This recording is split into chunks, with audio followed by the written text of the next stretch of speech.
উপন্যাস ধ্বংসাত্মক প্রেম পর্ব ৭।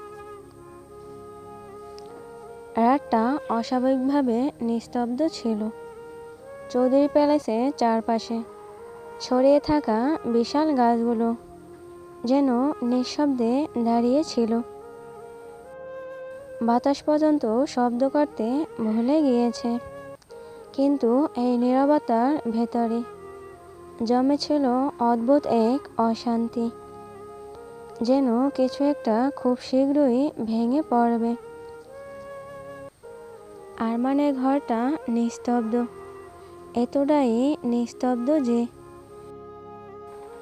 দেয়ালে ঝোলানো বড় ঘড়িটার কাটার শব্দ পর্যন্ত কানে এসে লাগছে। Tick tick tick tick tick tick শব্দ।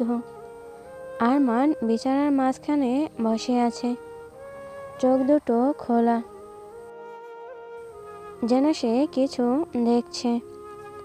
বিছানার একপাশে আলিশার ওড়নাটা এখনো ভাঁজ করে রাখা, সাদা রঙের হালকা নীল ফুলের কাজ। দুজনের রিলেশন শুরু হওয়ার কিছুদিন পর আরমান আলিশার কাছ থেকে ওড়নাটা এনেছিল। নিজে ভালোবাসার মানুষের জিনিস চোখের সামনে থাকবে, এতেই তার শান্তি। ওড়নাটার এক কোণা হাতে নিয়ে আরমান আঙ্গুল পেঁচাতে থাকে। তুমি গেলে কেন লিসা? নিজের সাথে কথা বলতে থাকে সে। আমি তো বলেছিলাম আমরা দুজন একসাথে বাঁচব, একসাথে মরব। হঠাৎ আরমান হেসে ওঠে। আচ্ছা, আজ তুমি কি রান্না করেছিলে বলো তো? ঘরে এক কন্যের দিকে তাকিয়ে বলে।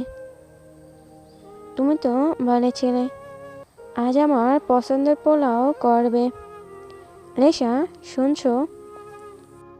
কোনো উত্তর আসে না, কিন্তু আরমান থামে না। আমি জানি তুমি আছো। তুমি সবসময় লুকিয়ে থাকো, আমার সাথে লুকোচুরি খেলো। কেন করো এমন? আমাকে জ্বালাতে কি তোমার খুব ভালো লাগে? আরমান হঠাৎ গম্ভীর হয়ে যায়, আবারও বলতে শুরু করে। কিন্তু তুমি আমাকে একা রেখে আবার চলে গেলে, এটা ঠিক করনি। আশনুবা আরমানের রুমের দরজার বাইরে দাঁড়িয়ে আছে। নিঃশ্বাস আটকে আছে ওর। ভাইয়ের এই অবস্থা সে প্রতিদিনই দেখে, কিন্তু আজ কেন যেন সহ্য হচ্ছে না। সে ধীরে দরজায় টোকা দিয়ে বলে, ভাইয়া। কোনো উত্তর পায় না। আশনুবা ভেতরে ঢুকে পড়ে। ভাইয়া, তুমি কার সাথে কথা বলছো? আরমান হঠাৎ ঘুরে তাকায়। চোখ দুটো লাল হয়ে আছে, মুখে বিরক্তির ছাপ নিয়ে রেগে বলে, তুই এখন কেন এসেছিস এখানে? ও ভয় পায়, তোরা আসলেও কথা বলে না। আশনুবা কেঁদে ফেলে। ভাইয়া, লিসা আপু নেই, প্লিজ বোঝার চেষ্টা করো। এক মুহূর্তের জন্য আরমান থেমে যায়, তারপর হঠাৎ চিৎকার করে ওঠে, মিথ্যা! তোরা সবাই মিথ্যা বলিস। তোরা ওকে আমার কাছ থেকে লুকিয়ে রেখেছিস, কিন্তু লাভ হয়নি। বলে আরমান বিছানা থেকে নেমে আসে। আশনুবা দু কদম পিছিয়ে যায়। ও এখানে ছিল, এই ঘরে, এই বাড়িতে। আরমান আঙুল দিয়ে ঘরের এক কোণে দেখায়। কণ্ঠটা হঠাৎ ভেঙে যায় আরমানের। আমার সুখ পাখি আমাকে ছেড়ে চলে গেল রে আশনুবা। কথাটা বলতে বলতে মেঝেতে বসে পড়ে কাঁদতে থাকে আরমান। আশনুবা আর কিছু বলতে পারে না। তার ভাইয়ের এই অবস্থা দেখে তার কষ্ট হচ্ছিল। আশনুবা কেঁদে দেয়। আশনুবা আরমানকে ধরতে যাবে। হঠাৎ আরমান বলে ওঠে, আমাকে একটু একা থাকতে দে রে আশনুবা। আশনুবা কিছু বলতে পারে না, চুপচাপ রুম থেকে বেরিয়ে যায়। যেতে যেতে মনে মনে বলতে থাকে, তুমি আমার ভাইয়াকে ছেড়ে কেন চলে গেলে লিসা আপু? থানার ভেতরটা অস্বাভাবিক রকমের নীরব।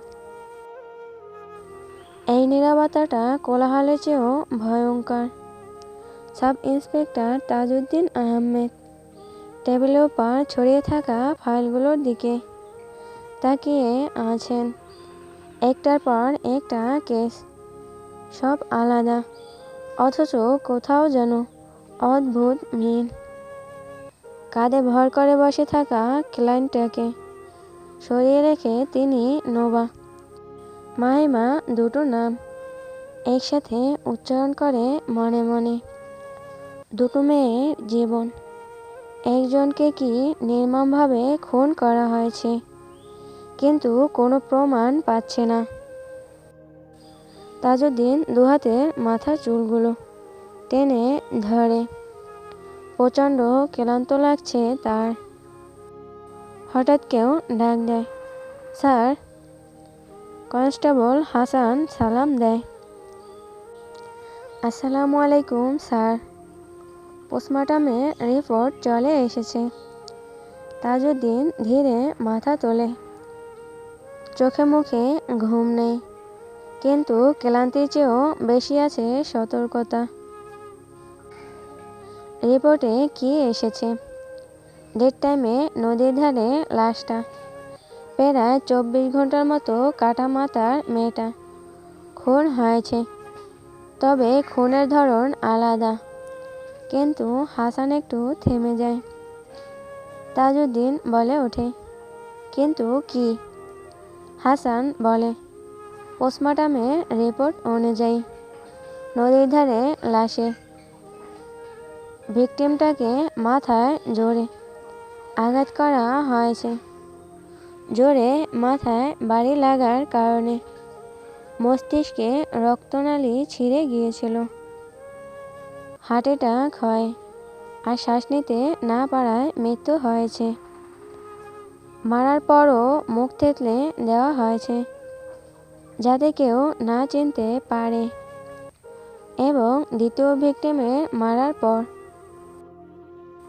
হয়তো চোখ তোলা হয়েছে। এর বেশি কিছু জানা যায়নি। হাসান দীর্ঘশ্বাস ছেড়ে বলে, হান্টার খুবই সূক্ষ্ম হাতে কাজটা করেছে। এখনো কোনো প্রমাণ পায়নি। তাজউদ্দিন চেয়ার ছেড়ে উঠে দাঁড়ান। জানালার ধারে গিয়ে বাইরে তাকান। সন্ধ্যা নামছে, আলো আর অন্ধকারের মাঝখানে। এই সময়টাই তার সবচেয়ে অপছন্দের। হঠাৎ একজন অফিসার হাতে একটা খাম নিয়ে এসে তাজউদ্দিনকে সালাম দিয়ে বলে, স্যার, এই খামটা আপনার জন্য এসেছে। তাজউদ্দিন অবাক হয়ে বলে, খাম? আমার জন্য? কই দেখি। অফিসারটা তাজউদ্দিনের হাতে খামটা দিয়ে চলে যায়। তাজউদ্দিন খামটা খুলে চমকে যায়।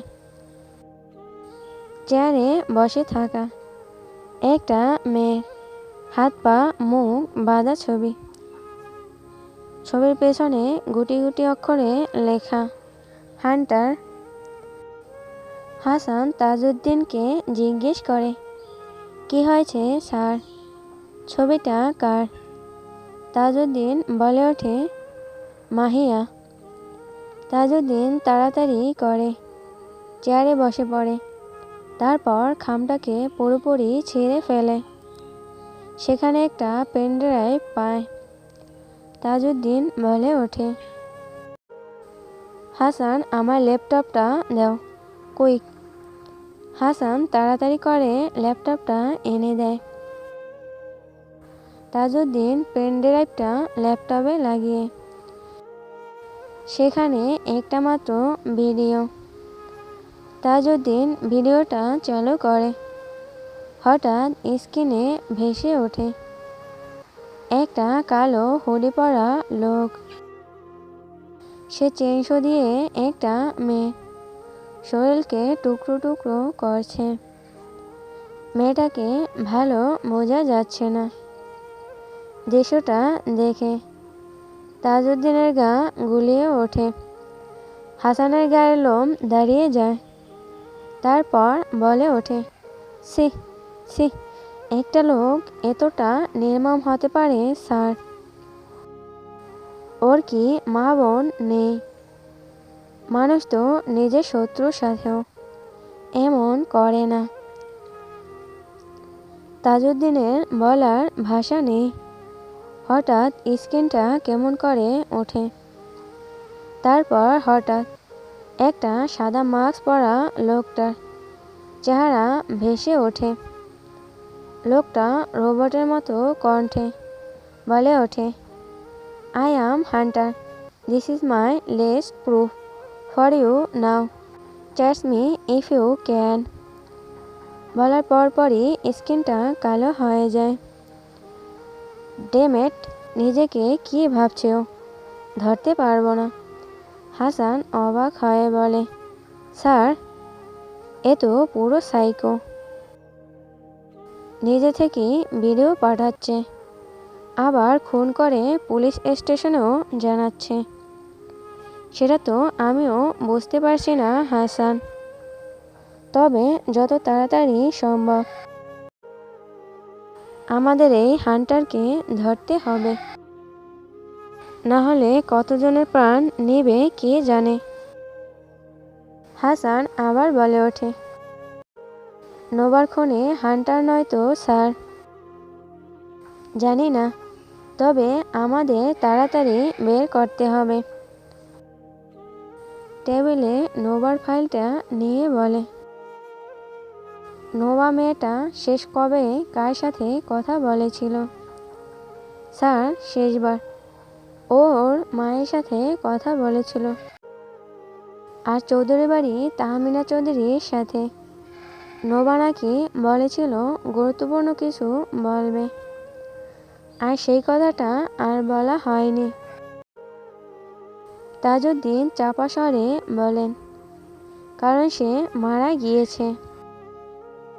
গাড়ি বের করো হাসান, চৌধুরী বাড়ি যাব। হাসান আমতা আমতা করতে করতে বলে, কিন্তু স্যার, ওপার মহল থেকে তো। তাজউদ্দিন রাগী দৃষ্টিতে হাসানের দিকে তাকিয়ে বলে, তো কি? আমি তদন্তের মধ্যে কোনো আপোষ করব না হাসান, যে যাই বলুক। চৌধুরী প্যালেসের বাইরে